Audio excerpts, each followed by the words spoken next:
Now, let me say this as a pastor and as a Christian man. There is Black Lives Matter, the organization, and then there is Black Lives Matter, the ideology, the philosophy, the spirit of it. And for me, I don't agree with everything about the organization because unfortunately, as the organization makes a stand against police brutality and systemic injustice, it brings along other things on its platform that I am not in agreement with. This country, the concept of it, was for wealthy white Protestant men. It didn't include women.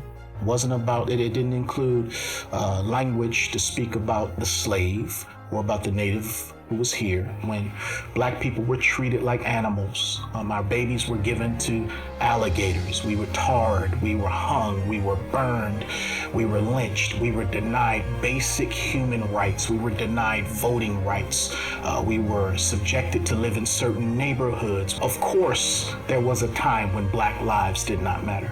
From a Christian perspective, if my brother is hurting, I should be hurting.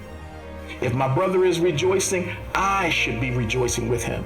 And so when members of the Black community have an angst about them concerning what we feel to be injustice, where police officers take upon themselves the authority to be judge, juror, and executioner on our streets, and many times not even suffer any kind of consequence, we sit and we say, do our lives really matter?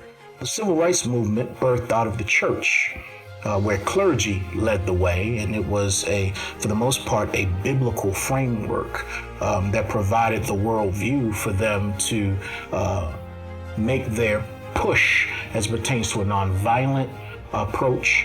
As far as the teachings of Jesus, it was the church that served as the cradle to be able to encourage those who went out and marched and stood and were arrested and were trained to combat segregation. Whereas this particular movement, Black Lives Matter, it was not birthed in the church. But I don't think that takes away from the necessity of such a movement. I wish it had been birthed out of the church, but it hasn't, because the church has a whole nother issue as it pertains to issues of race. Jesus's church is so divided over matters of race that I don't think the church as a whole could have come together to stand up for Black lives being killed in the streets.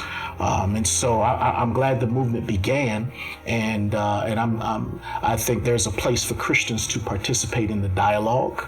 But really, shame on us that it didn't start with us.